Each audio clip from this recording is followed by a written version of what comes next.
창세기 17장 1절부터 14절입니다. 하나님 말씀을 들으십시오. 아브라함이 99세 때 여호와께서 아브라함에게 나타나서 그에게 이르시되 나는 전능한 하나님이라 너는 내 앞에서 행하여 완전하라. 내가 내 언약을 나와 너 사이에 두어 너를 크게 번성하게 하리라 하시니 아브라함이 엎드렸더니 하나님이 또 그에게 말씀하여 이르시되 보라 내 언약이 너와 함께 있으니 너는 여러 민족의 아버지가 될지라. 이제 후로는 네 이름을 아브라함이라 하지 아니하고 아브라함이라 하리니 이는 내가 너를 여러 민족의 아버지가 되게 함이니라. 내가 너로 심히 번성하게 하리니 내가 내게서 민족들이 나게 하여며 왕들이 내게로부터 나오리라. 내가 내 언약을 나와 너 및 내 대대 후손 사이에 세워서 영원한 언약을 삼고 너와 네 후손의 하나님이 되리라. 내가 너와 네 후손에게 내가 거류하는 이 땅 곧 가나안 온 땅을 주어 영원한 기업이 되게 하고 나는 그들의 하나님이 되리라. 하나님이 또 아브라함에게 이르시되 그런즉 너는 내 언약을 지키고 네 후손도 대대로 지키라. 너희 중 남자는 다 할례를 받으라. 이것이 나와 너희와 너희 후손 사이에 지킬 내 언약이니라. 너희는 포피를 베어라. 이것이 나와 너희 사이의 언약의 표징이니라. 너희 대대로 모든 남자는 집에서 난 자나 또는 너희 자손이 아니라 이방 사람에게서 돈으로 산 자를 막론하고 난 지 8일 만에 할례를 받을 것이라. 너희 집에서 난 자든지 너희 돈으로 산 자든지 할례를 받아야 하리니 이에 내 언약이 너희 살에 있어 영원한 언약이 되려니와 할례를 받지 아니한 남자 곧 그 포피를 베지 아니한 자는 백성 중에서 끊어지리니 그가 내 언약을 배반하였습니다. 아멘.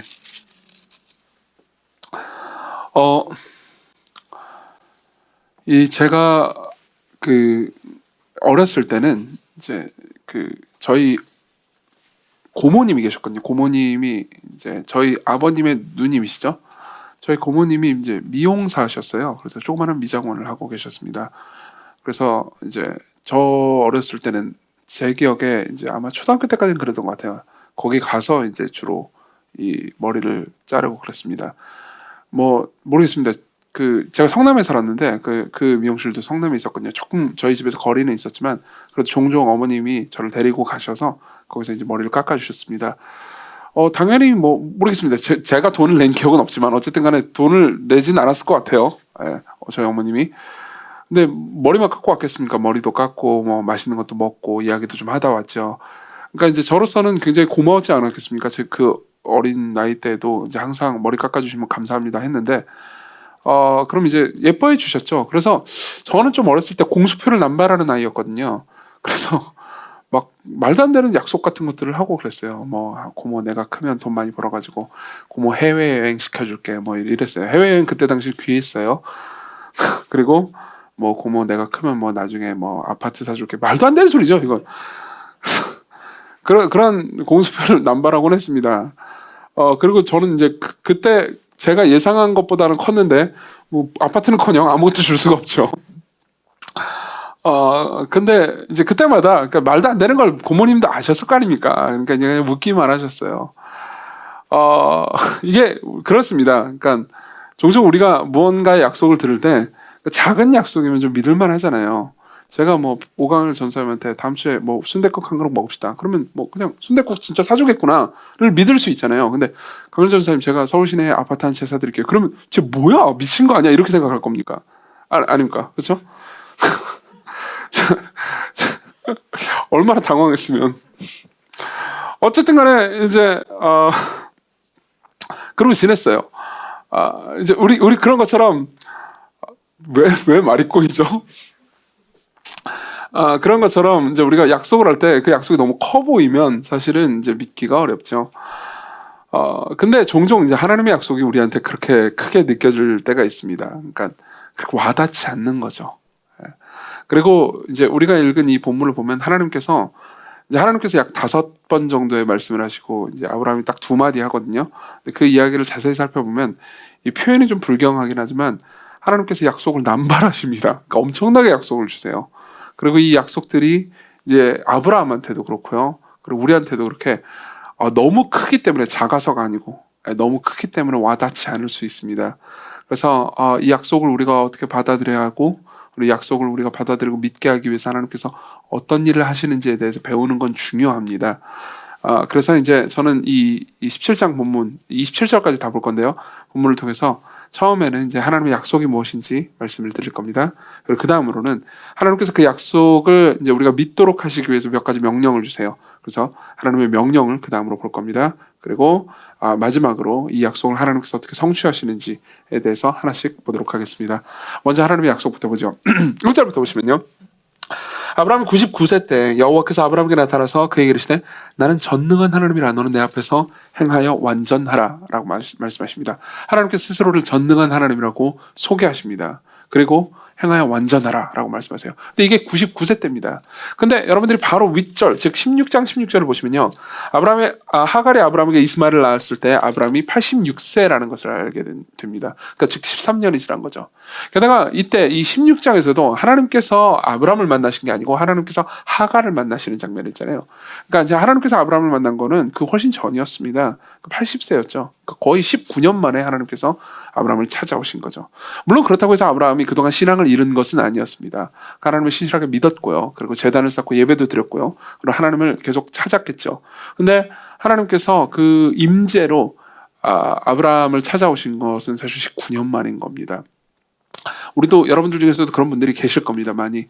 그러니까 굉장히 하나님을 깊이 만나서 하나님의 임재를 경험한 게 아주 오래전이에요. 지금 내가 신앙이 없다고 말할 수는 없습니다. 나는 신앙이 있습니다. 여전히 교회를 다니고 하나님을 찾습니다. 그렇지만 정말 하나님께서 나를 만나주셨다라는 임재의 경험이 오래된 분도 계실 겁니다. 근데 아브라함도 마찬가지인 거죠. 근데 하나님께서 아브라함을 찾아오셔서 아브라함에게 그분의 임재를 드러내셨을 때 그때 처음 하신 말씀이 뭡니까? 나는 전능한 하나님이다. 무슨 말입니까? 난 진짜 약속을 지킬 수 있는 하나님이다. 내가 너를 향해서 한 약속이 무엇이든 네가 생각할 때 아무리 불가능해 보인다 하더라도 나는 그걸 반드시 지킬 것이고 지킬 수 있다. 이렇게 말씀하시는 거죠. 그렇기 때문에 너는 내 앞에서 행해 완전해라 라고 말씀하십니다. 여기서 행하다라는 말은 걷다라는 의미고요. 완전하다라는 말은 그러니까 죄 하나도 안 짓고 완벽해라 라는 의미가 아닙니다. 이 단어가 히브리어 단어가 타밈이라는 단어인데 그러니까 이 구약성경 전체의 문맥을 보면은 그러니까 신실하게 하나님을 의존하고 신뢰하는 것을 가리킵니다. 그러니까 이렇게 말씀하시는 거죠. 내가 약속한 건 나는 반드시 지킨다. 그러니까 신실하게 나를 신뢰하고 계속해서 이 신뢰를 잃어버리지 말고 믿음을 잃어버리지 말고 나를 따르라. 이렇게 말씀하시는 셈이죠. 그리고 나서 이제 2절부터 8절까지 하나님께서 거의 연속으로 그러니까 속사포처럼 약속을 쏟아내십니다. 계속해서 2절, 4절, 5, 6, 16, 19, 20절 계속해서 하나님께서는 번성할 것과 자손을 약속하세요. 읽어드릴게요. 내가 내 언약을 너희 사이에 두어 너를 크게 번성하게 하리라. 4절 내 언약이 너와 함께 있으니 너는 여러 민족의 아버지가 될 것이다. 그렇죠? 5절 내가 너를 심히 번성하게 하리니 내가 내게서 민족들과 왕들이 나오리라. 그렇죠? 그리고 7절 내가 내 언약을 너와 내 대대 후손 사이에 세워서 영원한 언약을 삼겠다. 이렇게 말씀하십니다. 그러니까 한편으로는 후손과 자손을 약속하시죠. 계속해서 너에게 자손이 있을 것이다. 그러니까 모든 민족의 많은 민족의 아버지가 될 것이다라고 말하죠. 아직 아브라함은 이제 자기하고 사레 사이에 아들이 하나도 없는 상황이었습니다. 하갈 사이에 이스마엘이 있긴 했지만은 그러니까 정실 그 부부 사이가 아니었기 때문에 진정한 자신의 자손이라고 말하기 어려웠을 겁니다. 그러니까 어떤 의미에서 이제 아들이 하나도 없다고 표현할 수도 있겠죠. 그런 상황에서 계속해서 아들을 약속을 하십니다. 근데 생각해보면 이게 12장에서도 약속을 하셨고요. 15장에서도 약속을 하셨단 말이에요. 그러니까 똑같은 약속을 또 하시는 겁니다. 새로운 약속을 세우신 게 아니에요. 그러니까 20년에 걸쳐서 이 똑같은 약속을 계속 하십니다. 그러니까 사실 뭐라고 해야 될까요? 그럴 수 있죠. 그러니까 약속이 주셔서 좋긴 한데 뭔가 내가 생각할 때 너무 이 약속을 지키는 시간이 길어지면 내가 속았다라는 느낌을 가지게 되기 쉽잖아요. 그렇죠? 여러분들 중에서 운전하시는 분들은 아마 동감하시겠지만은 보통 우리 내비게이션 믿죠. 그렇죠? 내비게이션이 내가 길 찾는 것보다는 내비게이션을 저 위성에서 이렇게 밑을 보고 하는 거니까 내비게이션을 믿고 있단 말이에요. 운전할 때도 저는 웬만하면 내비게이션 따라서 운전을 합니다. 근데 갑자기 차가 막히잖아요. 그럼 내비게이션을 의심하게 돼요. 갑자기 이거 뭔가 고장난 게 아니고 왜 이렇게 막혀? 이런 생각이 들면서 그래서 내가 아는 다른 길로 돌아가야지 해가지고 돌아가면 시간 더 오래 걸립니다. 항상 그렇죠. 그런 것처럼 뭔가 그러니까 심지어 하나님께서 약속하셨다 하더라도 시간이 너무 오래 걸리잖아요. 그러면 믿기 어려워져요. 근데 계속 약속을 하세요. 19년 만에 나타나시고 또 약속을 하세요. 게다가 땅도 약속하십니다. 8절 내가 내 후손에게 내가 거래하는 이 땅 곧 가나안 땅을 주겠다. 그렇죠? 이거 한 번만 딱 약속하세요. 그리고 무엇보다 4절, 7절, 8절에서는 함께 하시겠다고 약속하십니다. 4절 보라 내 언약이 너와 함께 있으니 너는 여러 민족의 아버지가 될지라. 내가 너와 함께 있다. 그렇게 말씀하십니다. 7절 내가 너 언약을 세워 너와 네 대대 후손 사이에 세워서 영원한 언약을 섰고 너와 내 후손의 하나님이 되리라. 내가 너의 하나님이 되겠다. 네 후손의 하나님이 되겠다. 후손도 있을 거다. 근데 나는 너의 하나님이다. 이렇게 말씀하시는 거죠. 8절 내가 너와 내 후손에게 내가 거류하는 이 땅 곧 가나안 땅을 주어 영원한 기업이 되게 하고 나는 그들의 하나님이 되겠다. 자, 무엇의 하나님이라는 말은요, 소유격이죠. 그렇죠? 인간관계에서 소유격은요, 관계가 있을 때만 쓰는 겁니다. 그렇죠? 저는 뭐 아무한테나, 그러니까 내 여자 이렇게 말하지 않습니다. 제가 내 여자라고 이렇게 당당하게 말할 수 있는 사람은 한 사람밖에 없습니다. 제 아내요. 그렇죠? 여러분들은 제가 막 뭐 말도 안 되지만 여러분들한테 내 뭘 이렇게 하면 내 여자 그러면 굉장히 뭐야 쟤 미친 거 아니야 이렇게 생각할 수 있을 겁니다. 부적절하죠. 그렇죠? 근데 하나님께서 뭐라고 말씀하십니까? 하나님께서 내가 너희의 하나님이 되겠다. 너희는 내 백성이다. 이렇게 말씀하십니다. 깊은 관계를 약속하시는 거죠. 자, 보십시오.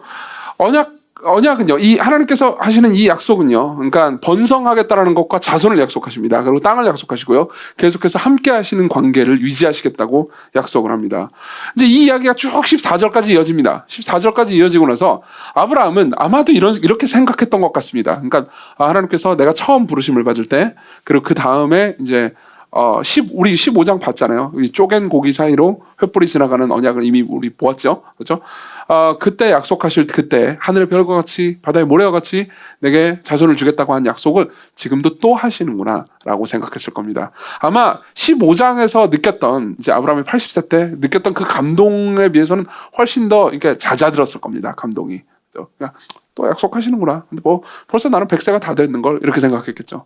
그리고 뭐 이 약속을 지키시긴 하겠지. 뭐 이스마엘을 통해서 지키실 수도 있어. 이렇게 생각했을 겁니다. 근데 15절에서 이제 아브라함 입장에서 놀랄 만한 말씀을 하십니다. 읽어드릴게요.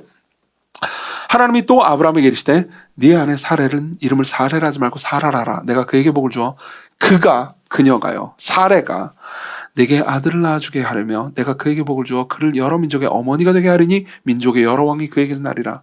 자, 여기서는 아브라함이 당황하지 않을 수가 없습니다. 왜냐하면은 자기는 이제 100살이고요. 아브라함 이제 자기 아내도 90세란 말이에요. 이제 끝났어요. 생물학적으로 완전히 끝난 겁니다. 게다가 이 약속을 지금 자기가 하루 이틀 들은 게 아니고 지금 20년 가까이 들어왔단 말이에요. 그런 상태에서 뭐 이스마엘을 통해서 이스마엘이 애를 많이 낳을 건가 보다. 그렇게 약속을 지키시겠지. 이 정도로 자괴감이 들면서 그냥 또 약속을 받아들이고 있는데 여전히 네 아내 사레로부터 애가 나올 거다. 그것도 아들이 나올 거다. 라고 약속을 하는 거예요. 그러면은 이때쯤이면 웃음이 나오는 거죠. 17절 아브라함이 엎드려 그러니까 예배를 하긴 해요. 웃으며 마음속으로 이르되 100세 된 사람이 어찌 자식을 낳을까? 사라는 90세니 어찌 출산하려 하니? 하고 아브라함이 이에 하나님께 아뢰되 이스마엘이나 하나님 앞에 살기를 원하나이다. 이렇게 말합니다. 하나님 약속 고맙긴 한데요. 저는 지금 100세고요. 속으로 생각하는 거예요. 100세고요. 제 아내도 90세입니다. 그러면서 이제 말하는 거죠. 이스마엘이나 살았으면 좋겠습니다. 얘 지금 13살인데 얘 죽지 않고 잘 살아서 얘를 통해서 내 대가 있기를 원합니다. 이렇게 이야기를 합니다. 근데 하나님께서 아니라고 말씀하시죠. 아니라고 말씀하시죠. 그리고 여전히 약속하십니다. 자, 들어보십시오. 보통 우리가 받는 가지고 있는 약속 있잖아요. 하나님께서 성경을 통해서 우리에게 주시는 약속. 이 약속을 받을 때도 사실 우리는 이 비슷한 느낌을 가질 수 있습니다. 제가 고모한테 했던 그 공수표들 있잖아요. 그건 공수표가 맞습니다. 그죠? 공수표들을 남발했을 때, 제 고모가 이제 슬며시 웃기만 하셨던 것처럼, 우리도 하나님의 약속을 들을 때, 그러니까 그게 너무 와닿는 게 아니고 너무 와닿지 않는 방식으로 너무 거대한 걸 약속하시기 때문에 와닿지 않는 경우가 많습니다. 그러니까 믿기 어려운 거죠. 그렇죠? 예컨대 여러분들 이런 말씀을 들어보십시오. 에베소서 1장 3절부터 5절입니다. 읽어드릴게요. 찬송하리로다. 하나님 곧 우리 주 예수 그리스도의 아버지께서 그리스도 안에서 하늘에 속한 모든 신령한 복을 우리에게 주시되 하늘에 속한 모든 신령한 복을 주세요. 그렇죠? 곧 창세전에 그리스도 안에서 우리를 택하사 우리를 사랑 안에서 그 앞에 거룩하고 흠이 없게 하시려고 그 기쁘신 뜻대로 우리를 예정하사 우리 예수 그리스도로 말미암아 자기의 아들들이 되게 하셨으니 그렇죠? 모든 신령한 복을 우리에게 주시고요. 아들들이 되게 하셨다고 말합니다. 그리고 2장 4절부터 6절을 읽어드릴게요. 긍휼이 풍성하신 하나님이 우리를 사랑하신 그 큰 사랑을 인하여 허물로 죽은 우리를 그리스도와 함께 살리셨고 너희는 은혜로 구원을 받은 것이라. 또 함께 일으키사 예수님과 우리를 함께 일으키사 그리스도 예수 안에서 함께 하늘에 앉히셨다고 말합니다. 그 말은 무슨 말이냐면 천국에 가면 우리의 의자가 있다는 의미가 아니고요. 그분이 가지신 지위, 그분이 가지신 그 자리 있잖아요. 그걸 우리가 가지게 됐다는 겁니다. 그렇죠? 우리도 그분과 함께 모든 걸 통치할 지위를 가지게 됐다는 거예요. 보십시오. 성경은 뭐라고 말합니까? 하늘에 속한 모든 신령한 복을 우리에게 준다고 말합니다. 성경은 우리가 하나님의 자녀라고 말합니다. 성경은 우리에게 뭐라고 말합니까? 그분이 가지신, 예수 그리스도께서 가지신 지위를 우리도 가진다고 말합니다. 그러면 우리는 놀랍다라고 생각할 수도 있지만 이 약속이 너무 커서 믿기가 어려운 거예요. 이해하시죠? 그렇죠? 여러분들이 이 말씀을 들으면 어떤 생각이 듭니까? 그러니까 뭔가 모호하다는 생각이 들었을 겁니다. 안 그렇습니까? 저도 그런 이야기를 되게 많이 들었습니다. 생각해 보십시오. 여러분들한테 그러니까 구체적으로 너희들이 뭔가 승진을 하게 될 거다. 혹은 아파트를 가지게 될 거다. 무슨 투자한 주식이 오를 거다. 뭐 비트코인이 올라갈 거다. 이렇게 얘기하면 좀 와닿잖아요. 그렇죠? 근데 너희들이 그리스도와 더불어서 하늘의 지위를 누리게 될 거야. 아니, 누리게 될 거야가 아니고 이미 그리스도와 함께 하나님께서 하늘에서 앉히셨어. 그러면 뭐지? 이런 생각을 가지게 되는 거죠. 예전에 제가 설교할 때 한번 얘기한 적이 있는데요. 저는 이제 여러분들이 잘 아시다시피 이란어과를 나왔습니다. 그러니까 이라크 할 때 그 이란어, 중동의 언어를 공부했죠. 그러다 보니까 이제 종종 무슬림들하고 이제 친구가 됐습니다. 이제 이슬람교를 믿는 친구들이 있었어요. 그리고 그 친구들은 이제 저를 되게 관심이 많았습니다. 왜냐하면 제가 기독교인이었기 때문에 종종 제가 이제 도서관에서 공부를 할 때 그런 일이 많지는 않았지만 어쨌든 제가 도서관에서 공부를 한 적도 있긴 합니다. 근데 도서관에서 공부를 하는데 이제 저는 그런 습관이 있었거든요. 공부하기 전에 이제 신약 한 장, 구약 한 장 이렇게 읽고 이제 공부를 하는 거죠. 그리고 실제로는 어떤 일이 벌어지냐면 신약 한 장, 구약 한 장 읽고 엎드려 잤죠. 근데 이제 읽고 있는 걸 누가 본 거예요. 이제 무슬림 친구 하나 본 거예요. 보고 나서 이제 저한테 이야기를 한 겁니다. 너 기독교인이냐고. 나 기독교인이야. 나 기독교에 관심 많다고. 나랑 얘기 좀 하면 안 되냐고. 안 그래도 공부하기 싫은데 잘 됐죠. 그래서 이제 자판기에서 커피를 뽑아가지고 이야기를 했습니다. 그래서 굉장히 많이 물어보더라고요. 그래서 뭐 제가 그때 당시 기독교에 대해서 잘 알고 있는 것도 아니었기 때문에 제 제한된 지식 안에서 계속해서 대답을 해줬습니다. 근데 그렇게 얘기하다가 이제 뭐 제가 이런 얘기를 했던 것 같아요. 뭐 이런저런 얘기를 하다가 뭐 하나님 우리 아버지가 어쩌고 저쩌고 이렇게 얘기를 했던 것 같아요. 우리 습관적으로 하는 말이잖아요. 그러니까 갑자기 그 친구가 놀라면서 하나님이 네 아버지라고? 그러는 거예요. 그래서 그럼 네가 하나님의 아들이야? 그렇게는 한 번도 생각해 본 적이 없어요. 네가 신의 아들이라고? 근데 너 왜 그러고 살아? 왜냐면 저 그때 고시원 살고 있었거든요. 고시원에서 되게 찌질하게 맨날 아침마다 라면 먹으면서 살고 있는데 그러니까 걔 입장에서 이해할 수가 없는 거예요. 신의 아들이 고시원에서 라면을 먹고 있어요. 너무 어이가 없지 않습니까? 그래서 그때 제가 깨달았습니다. 이게 내가 지금 성경에 있는 이 위대한 약속을 그러니까 너무 익숙해하고 너무 안 와닿게 생각하고 있었구나 라고 처음 느꼈던 거죠. 여러분들도 마찬가지일 겁니다. 사실 이거는 한편으로는 와닿지 않는다는 측면도 있지만 한편으로는 부담스럽다는 측면도 분명히 있을 겁니다. 쇠렌 키에르케고르라는 사람이 있습니다. 이 사람은 이제 철학자인 동시에 덴마크의 철학자인 동시에 굉장히 탁월한 신학자이기도 하죠. 이 사람이 쓴 책 중에서 죽음에 이르는 병이라는 어떤 의미에서 기독교 심리학 같은 책이 있습니다. 거기에 보면 되게 재밌는 우화가 하나 있습니다. 어떤 농부가 있습니다. 그리고 왕이 있어요. 그리고 이 왕이 농부가 사는 곳을 이제 지나가는 겁니다. 농부 입장에서는 어떻겠습니까? 이 왕 임금님이 자기가 거하는 이 땅을 지나가고 있어요. 그러면 어떤 생각이 들까요? 먼발치에서 얼굴이라도 한번 볼 수 있으면 좋겠다. 이런 생각 하지 않겠어요? 그렇죠? 근데 이제 생각해 보십시오. 이제 케르케고르는 이렇게 얘기합니다. 만일 이 왕이 이 농부를 알아보고 인사를 해준다면 농부는 어떨까요? 꽤나 기쁜 일이죠. 그렇죠? 혹은 식사를 함께 한다면요. 그것도 꽤나 기쁜 일일 겁니다. 훨씬 더 좋은 일이겠죠. 혹은 준비해온 하사품이 있습니다. 그래가지고 이 하사품을 두고 너희 집에 갑오로 삼거라. 혹은 내가 이 땅을 요만큼을 너한테 떼어주겠다. 그러면 어떻겠습니까? 굉장히 기쁘겠죠. 그렇죠? 두고두고 갑오로 삼을 거고요. 이 땅을 가지고 명예와 재산으로 삼을 겁니다. 아주 큰 기쁨이 될 겁니다. 농부한테요. 근데 갑자기 이 왕이 농부한테 와가지고 이렇게 얘기한다고 합시다. 너는 이제부터 내 아들이다. 너는 이제부터 내 아들이다. 너를 양자로 삼겠다. 그러면 케르케고르는 여기서 이렇게 얘기합니다. 그럼 갑자기 부담스러워진다고요. 뭐 어떤 말인지 아시겠습니까? 갑자기 부담스러워집니다. 왜 그렇습니까? 그 전까지는요. 뭐 예를 들면 인정을 받는다든가 뭐 하사품을 받는다든가 오늘 땅을 받는다든가 이런 것들은요. 그러니까 좋고요. 아주 좋고요. 왕한테 인정받는 거니까 아주 좋고 그리고 나는 내 삶을 계속 유지할 수 있습니다. 그렇죠? 근데 내가 왕의 자녀가 된다면요. 이건 이야기가 좀 달라져요. 너무 얽혀요. 그렇죠? 왕하고 너무 얽혀요. 너무 가까워지는 겁니다. 그리고 나는 더 이상 내 삶을 있는 그대로 내 삶으로 살 수가 없게 되죠. 그렇죠? 그렇기 때문에 이 약속은 너무나 크고 부담스럽다는 겁니다. 마찬가지입니다.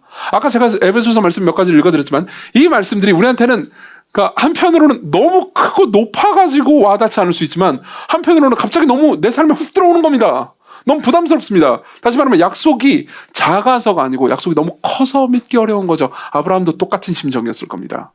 아브라함도 그러니까 헛웃음밖에 안 나오는 거죠. 이걸 조롱이라고 생각하지 마십시오. 사실 이제 우리가 다음 장 18장을 볼 때 이제 사라도 웃습니다. 사라는 약간 조롱에 가까웠던 것 같습니다. 그래서 하나님께서 따지세요. 근데 아브라함 따지지 않는 걸로 보아서 조롱은 아니었던 것 같습니다. 그냥 헛웃음이 나오는 거죠. 정말요? 뭐 그러시겠죠. 이런 생각인 거죠.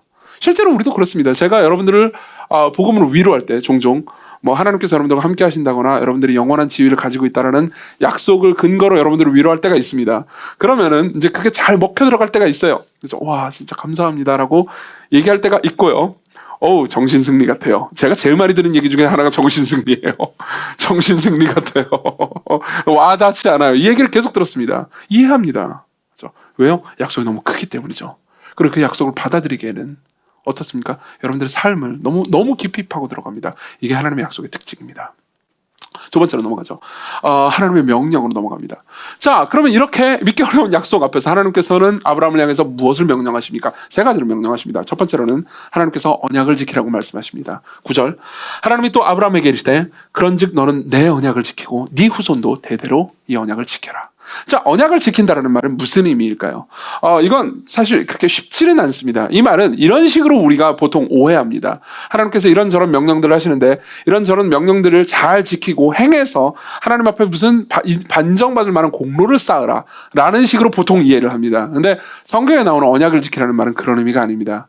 실제로 이 8절까지요. 하나님께서는 계속해서 약속을 주시거든요.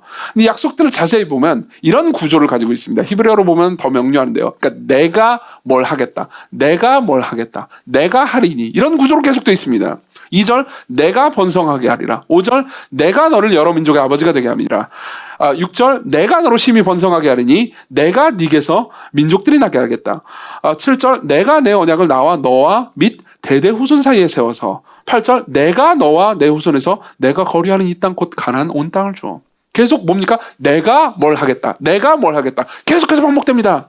그렇죠? 무슨 의미일까요? 이걸 보면서 언약을 지키라는 말은 도대체 어떤 의미일까요? 이 얘기를 계속하다가 갑자기 언약을 지키라고 말씀하십니다. 이건 이런 의미예요. 보십시오. 우리가 여러분 농구를 다 해봤을 겁니다. 그렇죠? 뭐 남성이든 여성이든 농구 정도는 학교에서도 배우니까요. 농구를 할 때 이제 여러분들이 드리블을 막 합니다. 그러면서 이제 막 게임을 하고 있는데 저기 상대편이랑 싸우고 있어요. 그렇죠? 내가 이제 하프 코트를 넘겼습니다. 그러고 나서 이제 슛을 쏴야 되는데 난 농구를 잘 못해요. 근데 옆에서 예를 들면 제가 한다고 해봅시다. 그러면 저는 잘 못할 겁니다. 근데 오강을 전사님이 지나가는 거예요. 오강을 전사님은 농구를 잘하게 생기지 않았습니까? 아니래요. 저보다 잘하겠죠 뭐. 저보다 키도 크고. 그래서 이제 에이스예요. 저 사람이 에이스라고 합니다. 에이스가 저한테 얘기하는 거예요. 나한테 넘기라고. 그렇죠? 내가 할게. 나한테 패스해. 이거랑 비슷한 말이라고 이해하시면 됩니다. 나한테 패스해. 내가 할 거야. 네가 공을 컨트롤한다면, 네가 드리블을 한다면, 네가 네 삶을 이끌어간다면 너는 해내지 못하겠지. 그렇지만 내가 하겠다. 너의 삶의 주도권을 내게로 넘겨라. 내가 모든 걸 인도해내고 내가 전능한 하나님이기 때문에 내가 너를 끌고 갈 것이다. 이런 거죠. 이걸 받아들이고 신뢰하는 것을 가리켜서 언약을 지킨다고 말합니다. 받아들이고 신뢰하는 것. 이게 바로 언약을 지킨다는 말의 의미예요. 그렇죠? 그럼 어떻게 되겠습니까? 여러분들이 최소한요, 언약을 지키는 삶 안에서요, 어떻게 됩니까? 벗어버릴 수 있는 것들이 있습니다. 그러니까 자유해질 수 있는 무언가가 있죠. 예를 한번 들어볼까요? 그렇죠? 염려입니다. 여러분들이 계속해서 언약을 지키는 삶을 살잖아요. 그럼 여러분들은 염려를 내려놓을 수 있습니다. 왜요? 내 삶을 드리블하는 것이 내가 아니니까요. 하나님께서 내 삶을 책임지실 거니까요. 하나님께서 내 삶을 인도할 거니까 나는 더 이상 내 삶을 책임지지 않아도 되는 겁니다. 그렇죠? 뭐 예전에도 제가 설교 때 한번 인용해 드린 적이 있습니다. 마르틴 루터하고요, 필립 멜랑이톤은 아주 친한 친구였고요. 사실 신학적인 동료였습니다. 근데 이제 정서적으로는 약간 마르틴 루터가 멘토 같은 역할을 했던 것 같습니다. 루터는요, 멜랑이톤한테 이제 종종 편지를 많이 보냈습니다. 그리고 편지들이 남아 있어요. 그리고 멜랑이톤은요, 그러니까 되게 두려워하는 사람이었습니다.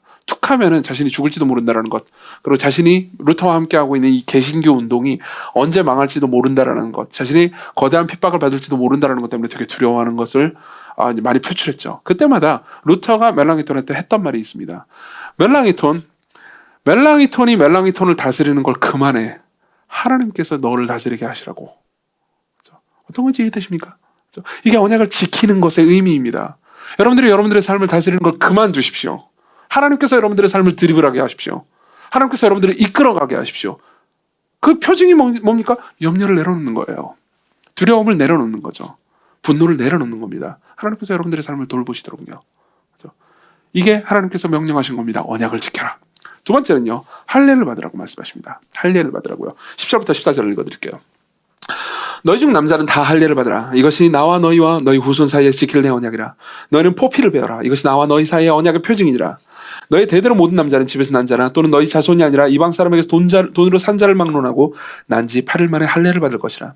너희 집에서 난 자든지 너희 돈으로 산 자든지 할례를 받아야 하리니 이에 내 언약이 너희 살에 있어 영원한 언약이 되려니와 할례를 받지 아니한 남자 곧 그 포피를 베지 아니한 남자는 백성 중에서 끊어지리니 그가 내 언약을 배반하였습니다. 자, 할례는 뭘까요? 사실 이제 할례에 대해서 설명하는데도 몇 주 정도의 시간이 필요할 겁니다. 그러니까 나중에 이제 주께서 허락하신다면 할례에 대해서도 그리고 성례에 대해서도 깊이 있게 공부하는 시간을 가질 수 있을 겁니다. 근데 간단하게 얘기하자면 할례는 두 가지 정도의 의미가 있습니다. 먼저요, 할례는 이겁니다. 그러니까 할례는 일종의 포경 수술입니다. 아마 아실 겁니다. 교회를 오래 다니신 분들은 할례가 뭔지는 아실 겁니다. 모르시는 분들을 위해서 말씀드리자면요, 할례는 일종의 포경 수술입니다. 근데 이게 이제 하나님께서 처음 발명해내셔가지고 아브라함한테 이렇게 딱 주신 게 이런 게 아니고요. 그때 당시 고대 근동에 이제 흔히 있던 풍습 중에 하나였습니다. 이제 이 남자아이가 태어나잖아요. 그럼 남자아이의 성기의 앞부분의 가죽을 잡아당겨서 날카로운 칼로 잘라냅니다. 이게 이제 좀 시간이 지나면 이제 외과적인 수술들도 병행을 하고 하긴 하지만 초기엔 그랬습니다. 그러니까 좀 극히 위험한 수술이긴 했죠. 어쨌든 간에 고대 근동에 널리 성행하고 있었던 거고요. 그럼 하나님께서는 이제 아브라함을 향해서 그 할례를 하라고, 아브라함뿐만 아니라 아브라함에 있는 모든 가족들, 종까지도 다 할례를 남자들은 다 받으라고 말씀하십니다. 자, 이게 무슨 의미일까요? 첫 번째로는 이런 의미입니다. 보십시오. 할례는요, 이 성기의 앞부분의 가죽을 잘라내는 거란 말이에요. 그렇죠? 그럼으로써 사실상 성기를 잘라내는 것과 방불한 행동을 하는 겁니다. 거의 성기를 잘라내는 것과 비슷한 행동을 하는 겁니다. 이걸 통해서 아브라함이 고백해야 되는 무언가가 있습니다. 자, 보십시오. 아브라함은 자신이 아들을 가지지 못할 거라고 생각합니다. 왜요? 자신의 생식 능력이 이제 달했기 때문입니다. 근데 거기에 대해서 하나님께서는 이렇게 말씀하시는 겁니다. 네 성기를 잘라내라. 네 생식 능력이 아예 성기가 없어서 생식 능력이 제로에 달했다 하더라도 나는 너를 통해서 아들을 낳을 수 있다. 내가 전능한 하나님이다. 이렇게 말씀하시는 거죠. 그렇죠? 이게 바로 성기의 포피를 잘라낸다라는 행동, 즉 할례가 가지고 있는 의미입니다. 너는 할례를 받아라. 너는 네 생식 능력으로 살아가는 존재가 아니다. 너의 생명은 너로부터 오는 게 아니고 나로부터 온다. 그리고 아브라함뿐만 아니라 모든 이스라엘 백성들이 다 할례를 그 이후로 받았죠. 그렇죠? 왜 그럴까요? 이제 아브라함과 더불어서 이스라엘 백성들은 자신의 힘과 능력으로 자신의 생명으로 살아가는 존재가 아닙니다. 하나님께서 공급하시는 힘과 능력으로, 하나님께서 공급하시는 생명과 자손으로 살아가는 존재라는 거죠. 그렇죠? 그런 의미에서 사실은 할례는 지금 우리에게도 똑같은 의미를 지니고 있습니다. 우리는 더 이상 할례를 받지 않습니다. 왜 그러냐면요, 할례는 이제 예수 그리스도의 십자가에서의 죽음과 부활로 인해서 성취되었기 때문에 지금 상황에서는 이제 우리가 세례로 대치됐습니다. 그러니까 세례도 똑같은 의미를 가지고 있습니다. 그렇죠? 그분의 죽으심과 그분의 부활에 동참함으로써 그분의 생명이 우리의 생명이 되었다는 거죠. 여러분, 세례를 받으면 어떻게 받습니까? 보통 이제 물을 붓거나 뿌리거나 그리고 이제 물에 잠겨가지고 이제 올라오게 하는 거죠. 원래 방식은 물에 잠그는 방식입니다. 근데 붓거나 뿌리는 것도 성경에 근거가 나와 있습니다. 그래서 많은 사람들이 오해하지만 이 장로교회는 물에 잠그는 것도 붓거나 뿌리는 것도 다 옳다고 인정합니다. 실제로 웨스트민스터 신앙고백에 나와 있습니다. 그렇죠? 근데 이제 침례교회는 잠그는 것만 인정하죠. 근데 이제 붓거나 뿌리는 것도 인정하는 가장 큰 이유는 성경에도 나와 있기 때문입니다. 붓거나 뿌리는 건 우리 죄가 씻겨짐을 상징하고요. 그리고 물에 잠기는 거는요, 그러니까 그리스도와 함께 더불어 죽고 그리스도와 함께 더불어 살아감을 의미하죠. 그러니까 이제 세례도 같은 겁니다. 세례도 우리의 생명이 우리에게 있는 것이 아니고 예수 그리스도께 있다라는 것을 좀 더 할례보다 훨씬 더 분명하고 할례보다 훨씬 더 우월하게 입증합니다. 할례는 남자들밖에 못 받잖아요. 근데 세례는 남녀 모두, 그 모든 민족에게 다 명령된 거죠. 그렇죠? 자, 그런 의미에서 이제 할례의 첫 번째 의미는 내가 내 생명으로, 내 후손들도 내 생명으로 살아가는 것이 아니고 하나님의 공급하시는 힘과 능력으로 하나님의 생명으로 살아갑니다라는 의미인 거죠. 두 번째 의미는요, 이걸 계속해서 새기는 겁니다. 하나님의 약속을 계속해서 기억하는 거예요. 좀 약간 좀 적나라한 이야기가 될지 모르겠는데 어쨌든 간에 이 할례를 하잖아요. 그러면 이 하나님께서 약속하신 할례의 의미를 계속해서 되새기는 시간을 가질 수밖에 없습니다. 어떤 시간인가요? 화장실에 갑니다.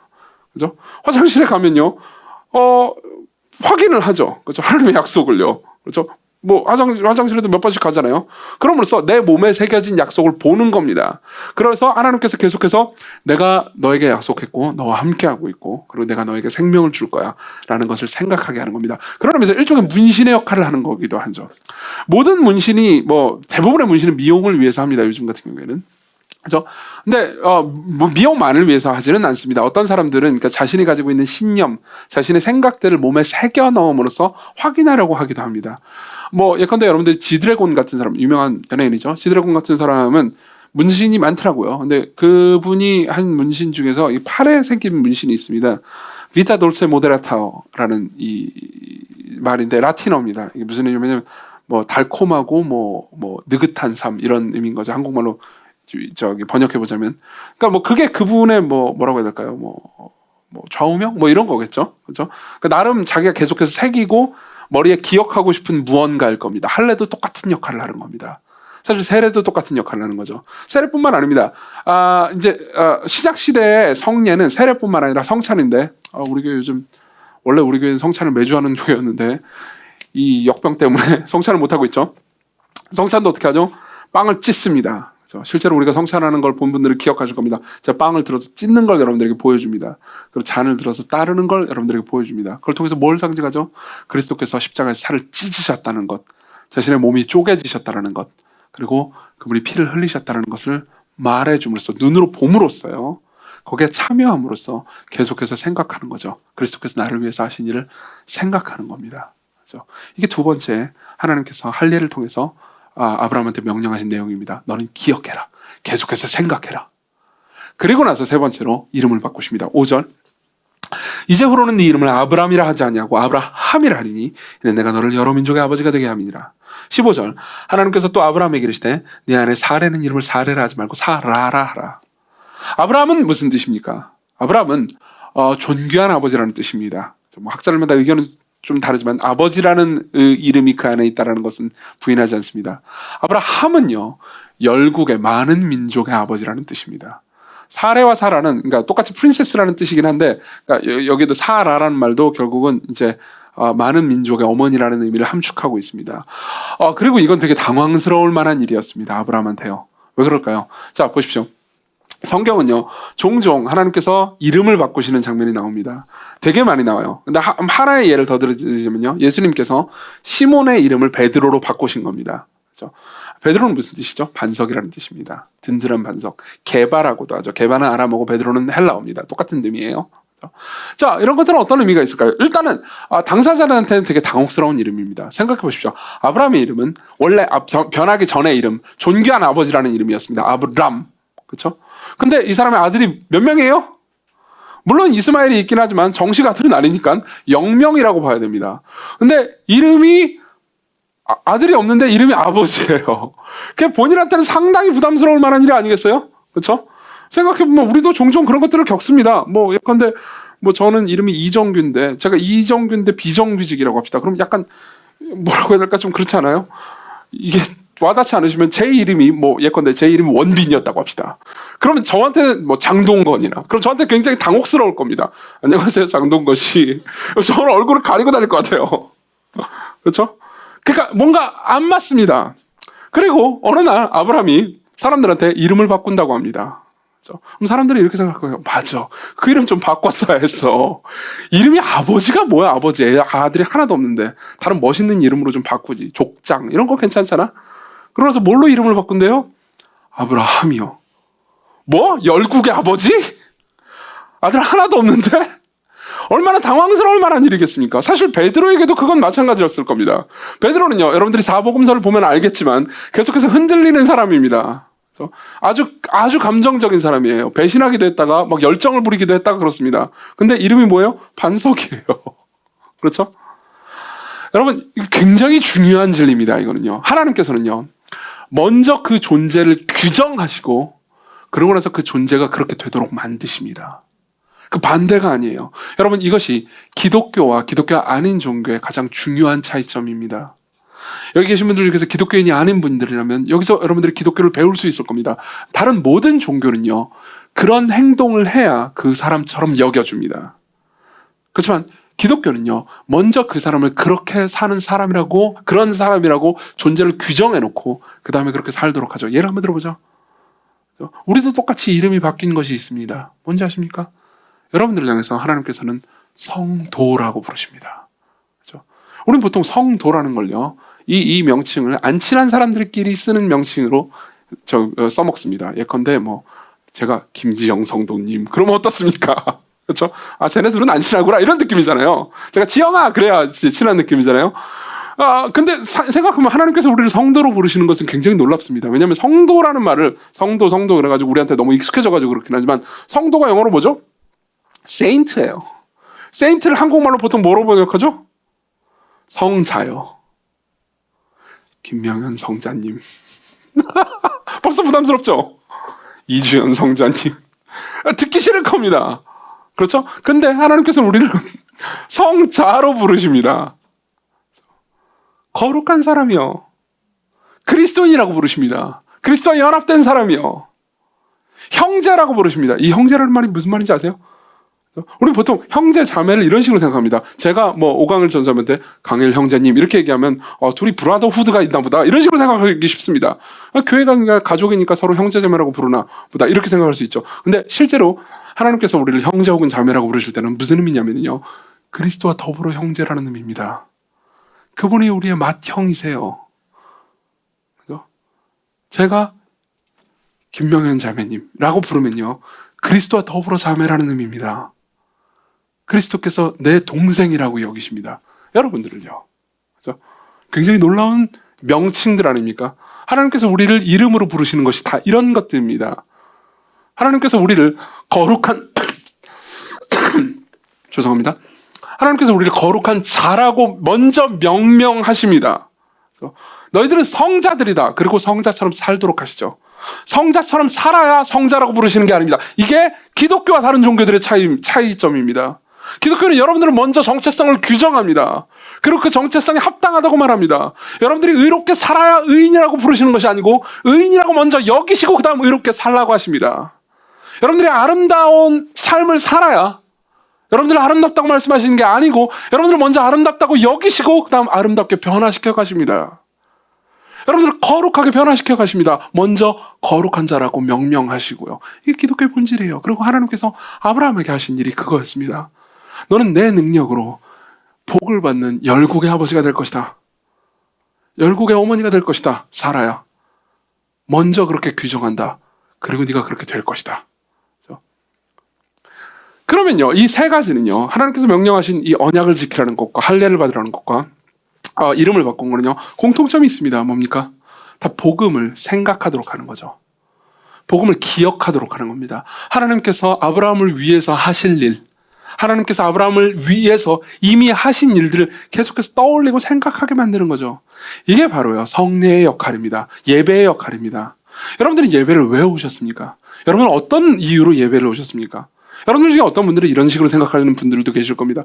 예배는 설교 들으러 오는 것. 그래서 설교 앞에 하는 긴 여러 가지 순서들이나 끝나고 하는 이 긴 순서들 있잖아요. 이건 별 의미 없는 걸로 생각하기도 쉽습니다. 그렇죠?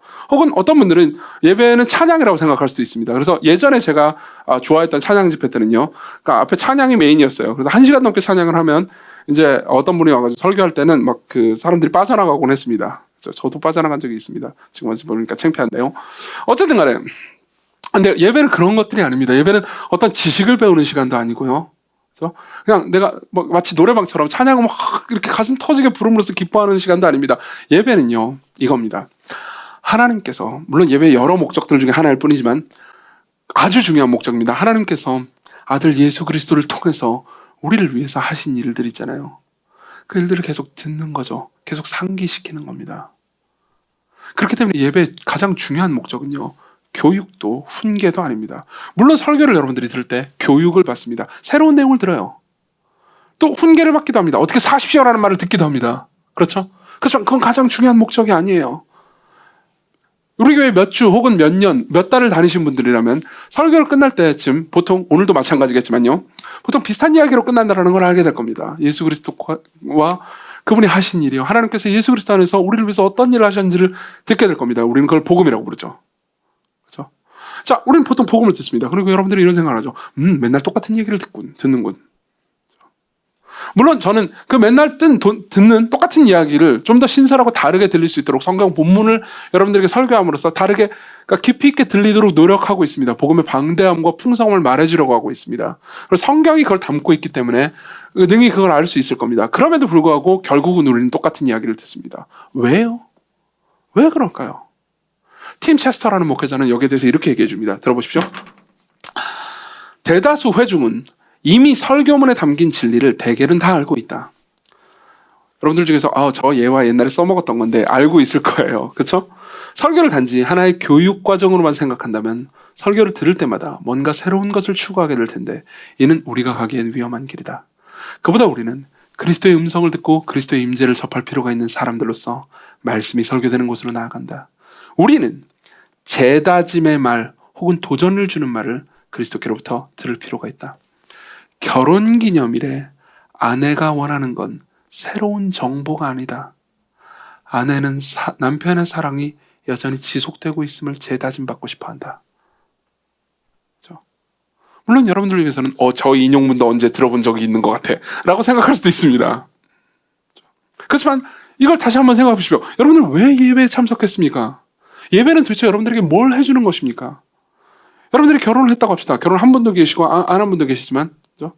근데 기념일이 됐습니다. 그래서 남편이 혹은 아내가 여러분들에게 이렇게 말해줍니다. 당신을 정말 사랑해요. 지금까지 나와 함께 살아줘서 고마워요. 앞으로도 당신을 신실하게 사랑하면서 살 거예요. 당신을 향한 내 사랑은 변하지도 않았고 더 깊어졌어요. 라고 말한다고 합시다. 그러고 나서 여러분들이 이렇게 반응하겠습니까? 그거 작년에 했던 말이랑 똑같은데요? 좀 뭔가 새로운 정보 없어요? 우리는 보통 그걸 바라지 않습니다. 다시 한번 나를 사랑하고 여전히 나를 신뢰하고 있다는 것을 다시 확신하고 싶어 하죠. 바로 예배 때 우리가 하는 일이 그거예요. 하나님께서 할례와 이름을 바꾼 걸 통해서 아브라함한테 계속 말씀해주고 싶어 하시는 것이 그겁니다. 나는 약속을 지킬 거야. 이게 너무 커서 너한테 와닿지 않을 수 있겠지. 이게 너무 대단한 일이라서, 혹은 네가 기다린 시간이 너무 오래여서 이게 네 삶에 그렇게 와닿지 않을 수도 있겠지. 그렇지만 나는 반드시 지켜낼 거야. 나는 전능한 하나님이라고. 나는 여전히 너를 사랑하고 있다. 이게 바로 예배의 목적이에요. 그리고 이 할례가 결국 어떻게 성취되었는지를 알잖아요. 그럼 여러분들은 예배의 목적을 더 깊이 알아갈 수 있습니다. 하나님께서는 이 할례를 어떻게 성취했나요? 세 번째입니다. 자, 보십시오. 아브라함은 어떻게 됐습니까? 결국은 할례를 행합니다. 27절, 그 집의 모든 남자 곧 집에서 태어난 자와 돈으로 이방 사람에게 쓴 사원자가 다 그와 함께 할례를 받았더라. 할례를 모두가 받습니다. 그렇죠? 아브라함은 할례를 받았고요. 그리고 사실상 자신의 성기를 자르는 것과 방불한 행동을 함으로써 자신의 생명이 자신으로부터 오지 않는다라는 것을 고백했습니다. 그리고 어떻게 되죠? 이때는 아브라함이 99세인데요. 진짜 얼마 안 남았습니다. 100세 때 아들을 낳을 거니까요. 그렇죠? 그리고 우리는 21장에서 아브라함이 드디어 이삭을 가지게 되는 장면을 볼 겁니다. 그리고 21장 6절에서 아브라함이요, 지금은 여기서는 피식 웃었을 겁니다 아마. 21장 6절에서 나중에 볼 겁니다. 기쁘게 웃는 장면을 볼 겁니다. 자, 근데 그 다음 어떻게 됐습니까? 아브라함이 이삭을 낳았습니다. 이삭은 야곱을 낳았죠. 야곱은 12아들을 낳습니다. 그 12아들은 하늘의 별과 같이 바다의 모래와 같이 풍성해집니다. 그 중에서는 유다가 있었고요. 12아들 중에서는 그 유다를 통해서 계속해서 수많은 왕들과 수많은 민족들이 나옵니다. 그리고 2000년이 지나서 한 남자가 태어나죠. 그 남자 역시 난 지 8일 만에 할례를 받았고 할례를 받은 그날에 이름 역시 받았습니다. 누가복음 2장 21절 할례할 8일이 되매 그 이름을 예수라 하니 곧 잉태하기 전에 천사가 일컬음 바르라. 예수 그리스도께서도 할례를 받으셨고 하나님이신 분이 사람이 되셔서 할례에 참여하셨습니다. 그리고 그때 그분이 이름을 받으시죠. 이름 뭡니까? 여호와께서 자기 백성을 구원하신다고요. 예수. 그리고 그분은 단지 육체적 할례만 받으신 것이 아니었습니다. 여러분, 할례가 궁극적으로 가리키는 것이 무엇인지 아십니까? 골로새서 2장 11절은 이렇게 이야기합니다. 예수 그리스도의 십자가에서의 죽음을 가리켜서 그리스도의 할례라고 부릅니다. 그리스도의 할례요. 왜요? 아브라함은 단순히 자신의 생명의 근원을 잘라내는 것과 방불한 행동을 했을 뿐이지만 예수 그리스도께서는 십자가에서 진짜 자신의 생명이 끊어지셨습니다. 그분은 진짜 생명이 끊어지셨어요. 그리고 그분이 진짜 생명이 끊어지심으로써 그분이 버림을 받으심으로써 그분의 생명과 미래가 다 사라진 것 같은 그 상황에서 그분으로 말미암아서 예수 그리스도를 믿는 하나님의 새로운 백성, 하나님의 거대한 백성이 생겼죠. 아브라함에게 있어서 할례를 받는다는 건 자신의 미래가 사라진다는 걸 의미했습니다. 하나님의 전능하심이 없다면 자신의 미래는 없다는 걸 의미했습니다. 그렇지만 아브라함에게는 미래가 있었죠. 그렇지만 예수 그리스도는 달랐습니다. 예수 그리스도께서 십자가에 달리셨을 때 그분은요, 하나님을 잃어버리셨습니다. 하나님께서 아브라함을 향해서 내가 너희의 하나님이다 라고 말씀하셨지만 예수께서 십자가에서는 나의 하나님 어찌하여 나를 버리셨습니까?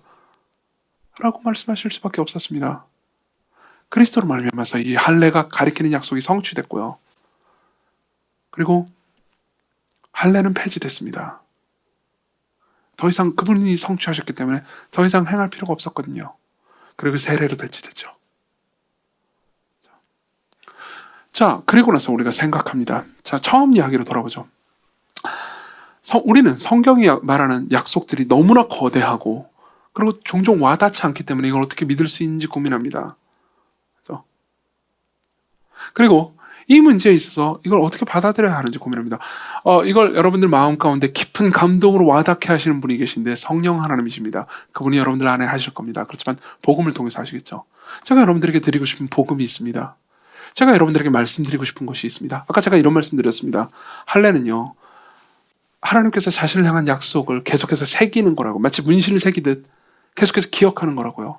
여러분 그걸 아십니까? 예수께서 할례를 받으셨을 뿐만 아니라 그렇죠? 예수께서도 자신의 언약을 계속 기억하는 표식을 그분의 몸에 가지고 계시다는 것을 알고 있습니까? 할례는 일종의 상처입니다. 아주 무시무시한 상처죠. 할례는 잘못하면 죽을 수도 있는 무시무시한 상처였습니다. 십자가는 실제로 죽는 거였죠. 근데 예수께서는요, 십자가에서 가지신 그 상처를 지금도 간직하고 계시다는 것을 알고 있습니까? 여러분, 예수께서 십자가에 못 박혀 죽으시고 부활하셨을 때 그분은 영광스럽고 완전한 새 육체를 가지고 계셨습니다. 심지어 그 이후에 제자들도 못 알아볼 정도였어요. 육체가 달라졌거든요. 더 아름답고 더 영화로워졌거든요. 그러면은 그 전에 모든 상처들이 깨끗하게 씻겼을 거라고 생각할 수 있습니다.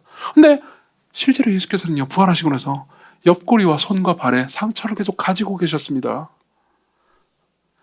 요한복음 20장 27절은 이렇게 말합니다.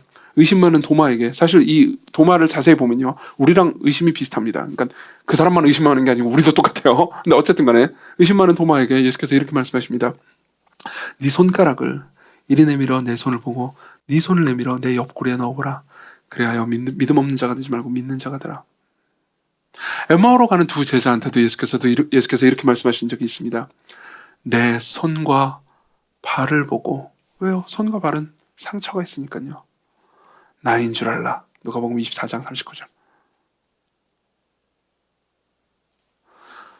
그분은 그 상처를 지우지 않으셨습니다.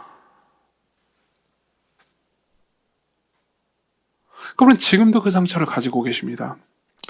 보좌에서 모든 것을 통치하시는 부활하신 육체를 가지고 계신 사람이신 동시에 하나님이신 그분은요, 지금도 그 상처를 가지고 계십니다.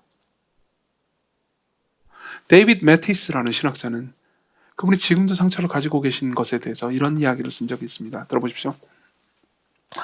그 아들이 영원히 영광스럽게 된 몸에서 못자국을 없애는 것이 성부 하나님의 뜻이었을 거라 지레 짐작할 수 있지만 못자국을 그대로 두는 것이 성부 하나님의 뜻이었다. 하나님은 사람의 피부가 큰 상처로부터 회복된 후에는 흉터가 남도록 만드셨다. 저도 흉터가 하나 있습니다. 그리고 어떤 흉터는 별 의미 없는 것일 수 있지만 어떤 흉터에는 얽힌 사연이 많을 수 있다. 어떤 상처였는지에 따라서 그 상처가 남긴 흉터는 우리를 영광스럽게 하기도 하고 우리를 부끄럽게 만들기도 한다. 그렇죠? 예를 들면 내가 자학을 했습니다. 그래서 남긴 흉터다. 그럼 때로는 시간이 지나서 부끄러워질 수 있죠. 그렇지만 제가 제 딸을 구하기 위해서 칼에 대신 맞았다면 그 남은 흉터는 저한테 영광일 겁니다. 누가와 요한 모두 예수님의 부활체의 못자국에 대해서 분명하게 증언한다는 것은 그분의 못자국이 수치가 아니라 영광이라는 뜻이다. 눈으로 볼 수 있고 영광스럽기까지 한 그리스도의 못자국에 담긴 우리가 영원히 누릴 보화는 무엇입니까? 무엇일까? 무엇일까요? 무엇일까요? 이겁니다. 그분이 우리 대신 우리의 약속을 지키기 위해서, 우리를 향한 약속을 지키기 위해서 그분이 우리 대신 못 박히셨다는 겁니다. 그리고 그분은 그 못자국을 계속 유지함으로써 우리가 예배를 통해서 하나님께서 우리를 사랑하신다라는 것을 계속해서 다시 들으면서 재확신하듯 그분도 그분의 못자국과 그분의 창자국을 계속 가지고 계심으로써 우리를 영원히 사랑하시겠다는 것을 재다짐하시는 거죠. 우리는 마지막 날 그분이 재림하실 때 그분의 영광스러운 육체를 보면서 그분의 손과 발의 옆구리에 상처를 보게 될 겁니다. 우리는 상처를 보게 될 겁니다. 그리고 그 상처를 보면서 이렇게 찬송할 겁니다. 면류관 벗어서 주 앞에 드리세. 그 손과 몸의 상처가 영광 중 빛나네. 그분은 거대한 약속을 하셨고 그 약속을 반드시 지키겠다라는 상처를 가지고 계십니다. 여러분, 아브라함이 아들이 아무것도 없는데 이름이 아브라함이라는 게 얼마나 말도 안 되는 아이러니겠습니까? 저와 여러분들이 계속해서 죄를 범하고 있는데 성자라고 불리는 것이 얼마나 큰 아이러니입니까? 우리는 하나님께 순종하지 않는데도 불구하고 우리를 의롭다고 여기시고 우리를 영원히 사랑하시겠다라는 약속은 얼마나 믿기 어려운 약속입니까? 우린 지금 이렇게 비루하게 느껴지는데 하나님께서 우리를 영원히 높이셨다라는 약속은 얼마나 와닿지 않는 약속입니까? 이 모든 것들은 와닿지 않고 그리고 너무 크게 보입니다. 그러면 반대로 이건 어떨까요? 여러분, 신이 이 땅에 사람이 돼서 내려왔다라는 것은 믿을 만합니까? 신이 상처를 가지고 있다는 건 어떻습니까? 신이 이 땅에서 사람들의 비방과 침뱉음과 욕을 먹고 신이 주먹으로 맞았다는 이야기는 어떨까요? 신이 십자가에 달려서 비참하게 목마름과 탈진 때문에 고통당하다가 결국은 신이 사람에게 핍박을 받아서 죽었다는 이야기는 어떻습니까? 이건 아이러니하게 들리지 않으십니까? 여러분, 그분이 그 일을 행하셨다면, 그분이 낮아지셨다면 우리를 높이신다라는 사실 역시 사실일 게 확실합니다. 그분이 여러분들을 위해서 못자국과 창자국을 가지고 계시다면 여러분들이 받을 영원한 영광 역시 지금 눈에 보이지 않더라도 사실일 것이 분명합니다. 그리스도께로 오십시오. 그분께 여러분들의 염려를 맡기십시오. 여러분들이 느끼는 비루한 삶을 주께 드리십시오. 한 주간 어떻게 사셨습니까? 너무 비루하다고 느끼십니까? 자신이 없으셨습니까? 그리스도께로 오십시오. 그분 안에서 쉬십시오. 기도합시다.